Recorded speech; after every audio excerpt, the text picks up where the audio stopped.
Welcome to Vivid Verses. If our words resonate with you, please subscribe, tap the like, and share your thoughts and your feelings in the comments. Now let's begin. The radiator in the hallway didn't just hiss. It rattled, a wet, tubercular sound that vibrated through the floorboards and up into the soles of my feet. It was the heartbeat of a house that had been slowly dying for 6 years. I stood in the doorway of the master bath. The threshold was a demarcation line I had learned to fear. Inside, the air was humid, thick with the smell of expensive lavender mist and the sharp, chemical tang of hairspray. Simone sat at her vanity. She was backlit by the vanity bulbs, creating a halo around her that highlighted the stray flyaways she was ruthlessly hunting down. She held a brush in one hand and a smoothing serum in the other. SHHHK, SHHHK. The bristles tore through her hair. It was a violent sound, rhythmically aggressive. She was punishing the follicles. Simone, she didn't stop. She didn't blink. Her eyes were fixed on her own reflection, scrutinizing a pore on her chin, a shadow under her eye. I was a ghost in the glass, a smudge in the background. What? The word was flat. A stone dropped in a well. I shifted my weight. The floorboard creaked under my left heel. I hated that creak. It made me sound tentative. The modern art exhibit. The tickets I bought for your birthday. They expire this weekend. I heard you the first time, Caleb. She leaned forward, dabbing at the corner of her eye with a cotton swab. I'm thinking. You've been thinking for 3 days. It's Tuesday. If we don't go Saturday, we lose the slot. God, you're exhausting. She dropped the brush. It hit the marble countertop with a clatter that sounded like a gunshot in the tiled room. It spun on its handle, pointing an accusing finger at me before coming to rest. She swiveled on the stool. The silk of her robe shifted, sounding like dry autumn leaves scraping together. Her face was scrubbed clean of makeup, leaving her skin pale and shiny, her expression stripped of social niceties. Is this what you're going to do all night? She asked.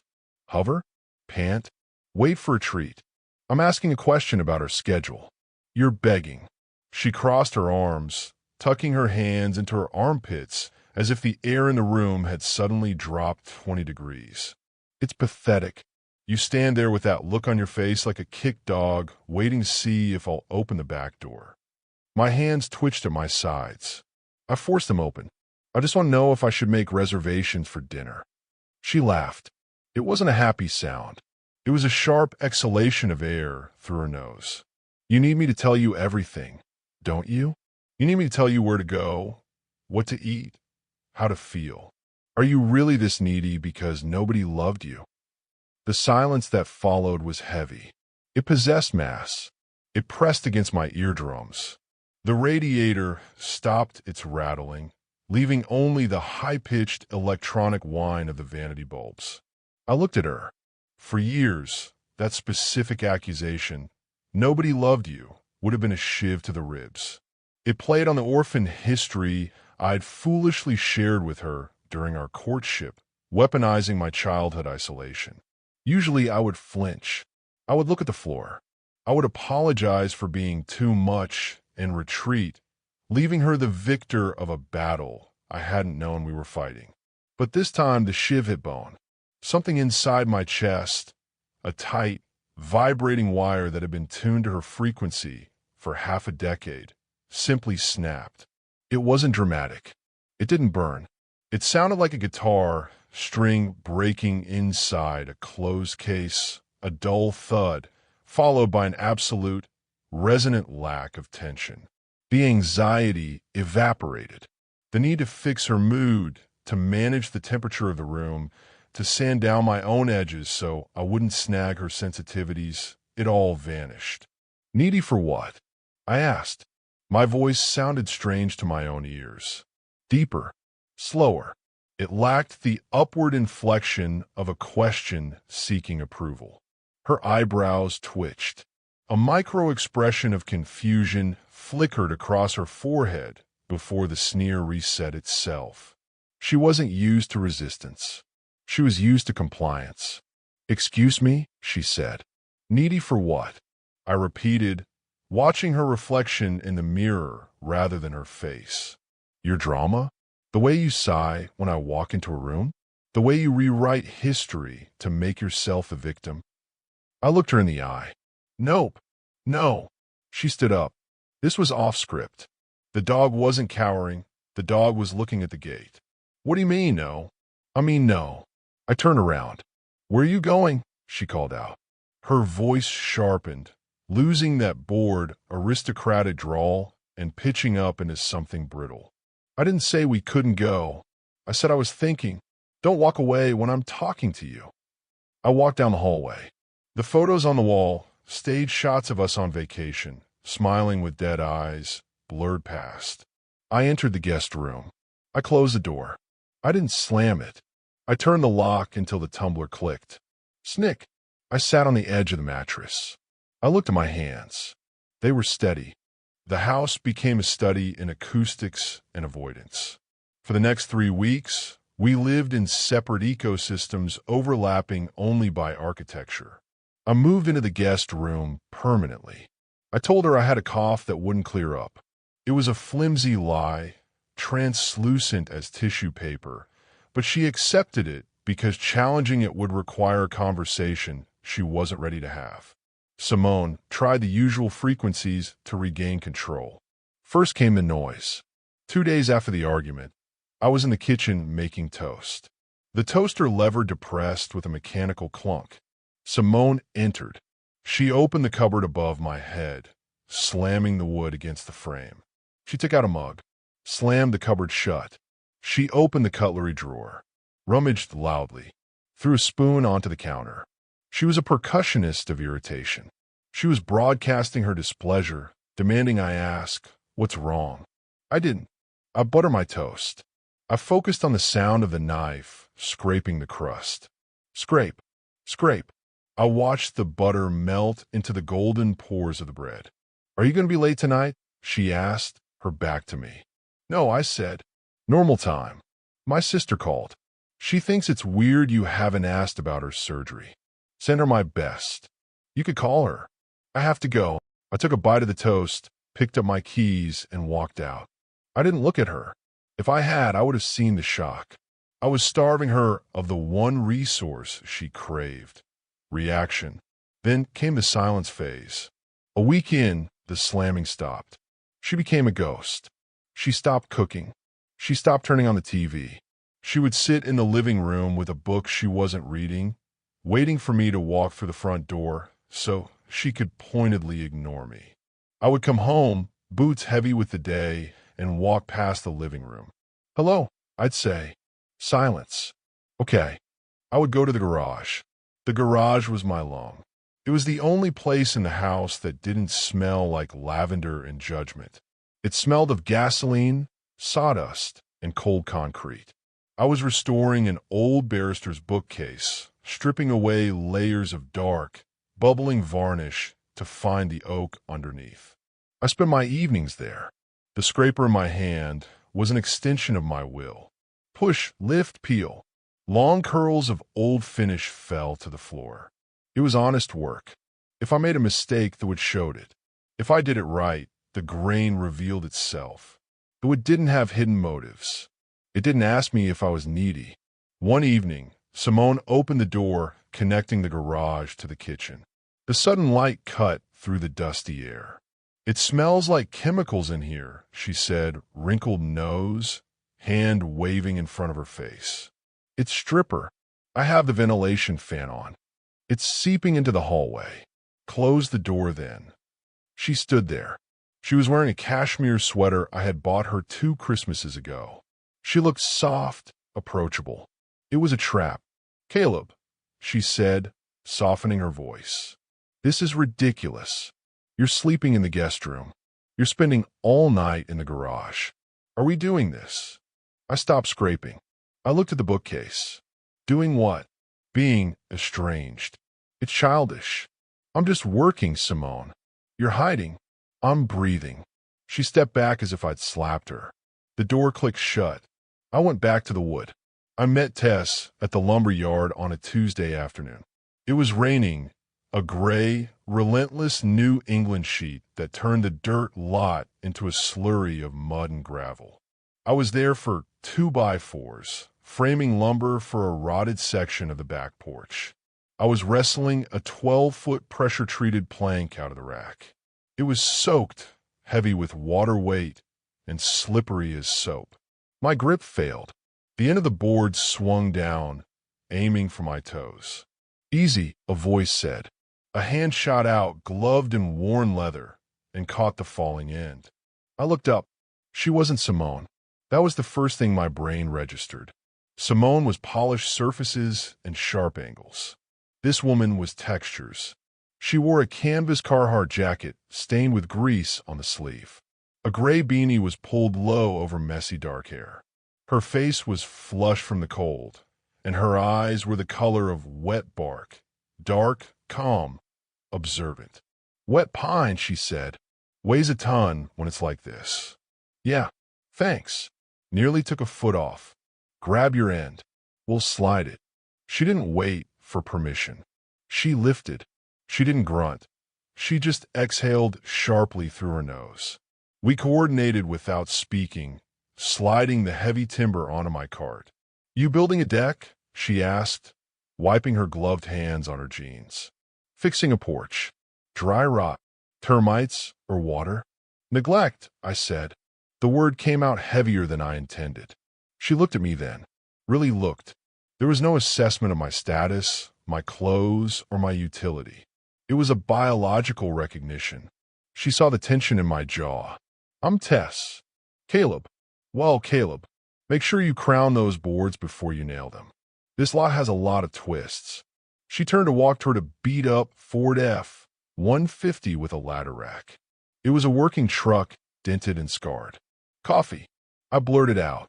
I surprised myself. The word tumbled out like a stone falling from a shoe. I hadn't asked a woman for coffee in 7 years.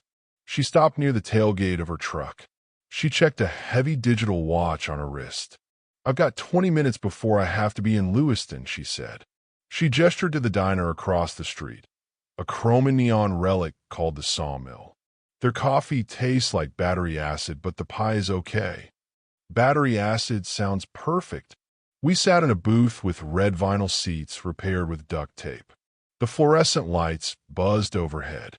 It was the antithesis of the restaurants Simone preferred, with their ambient techno and menus with no prices. We didn't talk about our pasts. Not that first time. We talked about wood. We talked about the difference between red oak and white oak. We talked about the rain. "Your contractor?" I asked, watching her hands. They were strong. Short nails. A scar running down her thumb. Cabinet maker, mostly. But I take framing jobs to pay the rent when the custom work is slow. "You, accountant." "But I like to build things." "Accountant." She smiled. It wasn't a polite, social smile. It cracked her face open, genuine and crinkling the corners of her eyes. "You don't look like an accountant. You look like you want to hit something with a hammer. Is it that obvious? You're holding that coffee cup like you're trying to strangle it." I looked down. My knuckles were white. I forced my hand to relax. "Rough week," I said. "Rough life," she countered. But it wasn't malicious. It was an invitation. Something like that. She reached across the table. For a second, I thought she was going to touch my hand, and I flinched. The muscle memory of Simone's stinging critiques, "Fix your collar, wipe your mouth," fired before I could stop it. Tess froze. Her hand hovered halfway between us. She saw the flinch. She saw the way my eyes widened. "You have sawdust in your eyebrow," she said softly. She waited. She let me nod. Then, she reached out and brushed my brow. Her thumb was rough, warm, and dry. The touch lasted a second longer than necessary. It grounded me. "You okay, Caleb?" "I am now." The affair didn't start with sex. It started with validation. I saw Tess 3 more times that week. I invented reasons to go to the hardware store. We met for lunch. We sat in her truck and ate sandwiches wrapped in wax paper. It was the lack of subtext that intoxicated me. With Simone, every sentence was a minefield. The house is cold, Mint. Why haven't you fixed the furnace? I'm tired, Mint. You're boring me. With Tess, pass the wrench. Mint, she wanted the wrench. On the second Friday, I showed her pictures of the bookcase I was restoring on my phone. Nice dovetails, she said, scrolling through the images. Hand cut. Yeah, took me forever. It shows. You have good hands, Caleb. She looked up from the phone and met my eyes. It's a shame to waste good hands pushing a mouse around all day. I went home that night and looked at Simone. She was watching a reality show where wealthy women threw wine at each other. Did you get the paint? She asked, not looking away from the screen. Yes. Is it the right shade? Last time you got eggshell, I wanted ecru. It's the right shade. We'll see. I felt the gap widening. It wasn't a crack anymore. It was a canyon. On one side was the endless, exhausting performance of trying to be good enough for someone who enjoyed my insufficiency. On the other side was a woman who looked at a joint-eyed cut and saw the effort, not the flaw. The 16th time the hunger came, it was a Thursday. I had come home early. I had bought flowers. Lilies. Simone's favorites. It was a reflex, a phantom limb of the husband I used to be, twitching in the death throes. I walked into the kitchen. Simone was on the phone. She laughed, a bright bell-like sound I hadn't heard directed at me in years. She saw me. The laugh cut off instantly. Her face fell into the familiar mask of long-suffering boredom. Hold on, she said into the phone. She covered the receiver. What are those? Lilies. For what? Did you do something? No, just lilies. She stared at them. Then she sighed. Put them in the vase. But cut the stems. Last time they were too long and they looked ridiculous. And make sure you don't drop pollen on the counter. It stains. She went back to the phone. Sorry. Caleb just walked in with supermarket flowers. I know, right? It's like he thinks we're in a rom-com. She turned away, laughing again. I stood there. The plastic wrapper crinkled in my fist. I wasn't angry. That was the surprise. I was done. I walked to the trash can. I stepped on the pedal. The lid rose. I dropped the lilies, wrapper, and all into the garbage. They landed on top of coffee grounds and eggshells. I turned around. Simone hadn't noticed. She was still talking, still mocking. I walked out the back door. The desire for intimacy hit me then.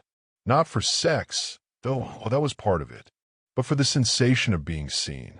I wanted to be in a room where I didn't have to apologize for existing. I didn't text Tess. I drove. She lived in a small bungalow on the edge of town, a house with peeling paint, but a beautifully crafted cedar pergola out front. Her truck was in the drive. I knocked. The wood of the door was solid oak. I knew she had hung it herself. She opened it. She was wearing gray sweatpants and a flannel shirt. Her feet were bare. She held a mug of tea. She looked at me. She looked past me at the dark street, then back at my face. She saw the hollowness in my eyes. I didn't call, I said. No, you didn't. I can go. I shouldn't have just shown up. Don't be stupid. She stepped back, opening the door wider. Come in. You're letting the heat out. Her living room was small. It smelled of cedar chips and vanilla candles. There were blueprints spread on the coffee table and a cat sleeping on the back of the sofa. It was messy. It was real. I tried, I said. I was still standing in the entryway. I bought flowers. And she told her friend I was trying to be in a rom-com. She threw them away. Or I did. I don't remember. Tess set her mug down on a coaster. She walked over to me. She didn't crowd me. She stood just inside my personal space. You look like you've been holding your breath for 6 years, she said. Feels like it. She reached up. Her fingers found the zipper of my jacket. She pulled it down slowly. Z-Z-Z-Z-P. Breathe, Caleb. She slid the jacket off my shoulders. She tossed it onto the armchair. Then she stepped in, wrapping her arms around my waist. She pressed her face against my chest. I froze for a second. Then I crumbled. I wrapped my arms around her. She felt solid, grounded. She didn't feel breakable. "I'm not looking for revenge," I whispered into her hair. "I'm not doing this to get back at her." "I know," Tess said. She pulled back and looked up at me. "You're doing this because you're starving." There was no frantic tearing of clothes. There was no desperate, cinematic grasping. It was a slow, deliberate dismantling of barriers. When we moved to the bedroom, the sheets were cotton, cool against my skin. The light from a street lamp outside filtered through the blinds, painting stripes across the duvet. It was dignified. That was the word that kept cycling through my brain. Dignified. When I touched Simone, I felt like a thief. I felt like I was taking something she didn't want to give. With Tess, it was a conversation. She met me halfway. When I ran my hand down her spine, she arched into it. When she kissed me, she tasted like tea and honesty. We didn't speak much. We didn't need to. The language of the body, skin against skin, weight against weight, the syncopation of breath, was enough. It was a reclamation of the self. I wasn't just a husband who failed. I was a man who could give pleasure and receive it. I woke up at 3 a.m. The room was quiet.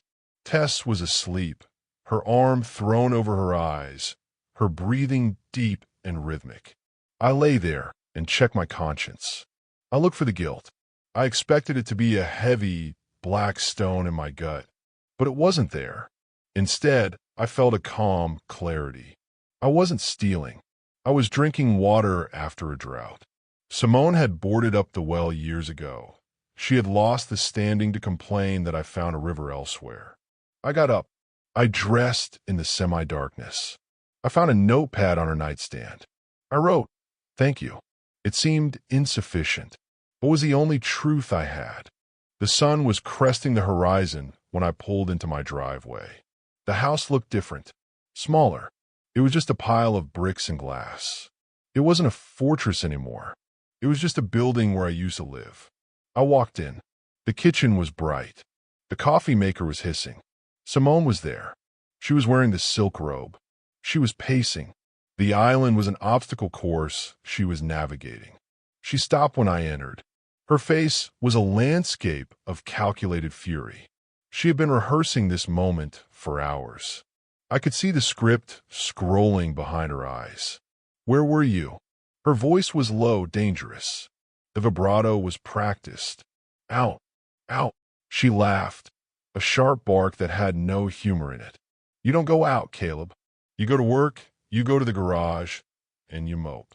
You don't stay out all night." "I do now." I walked past her. I went to the coffee pot. I took a mug from the cupboard, the same one she had slammed yesterday. I poured a cup. "Don't you turn your back on me." The scream was sudden. It bounced off the granite and the stainless steel appliances. I turned slowly. I took a sip of the coffee. It was weak. "I'm not turning my back," I said. "I'm getting coffee. I want to know where you slept." "I didn't sleep much." She froze. The implication hit her like a physical blow. Her face went pale, then blotchy red. She scanned me, my wrinkled clothes, my uncombed hair, the shadow of stubble on my jaw. She smelled the vanilla and cedar that clung to my jacket.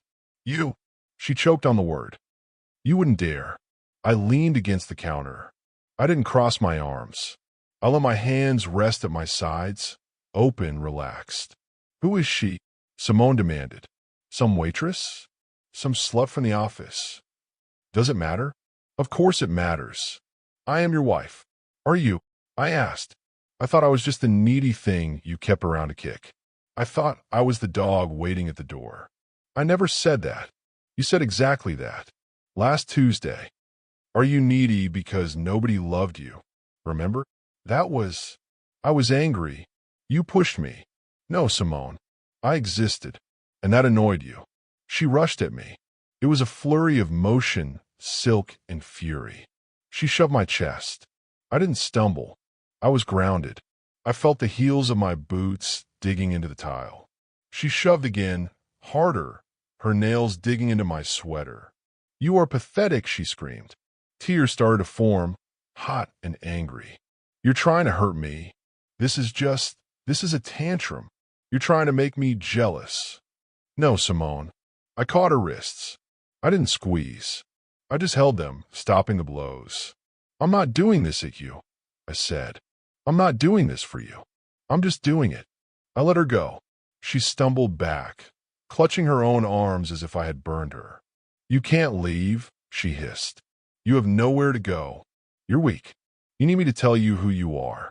I was weak when I stayed. I walked out of the kitchen. I went to the bedroom, the master bedroom. I pulled my suitcase from the top shelf of the closet. Dust motes danced in the morning light. I packed systematically.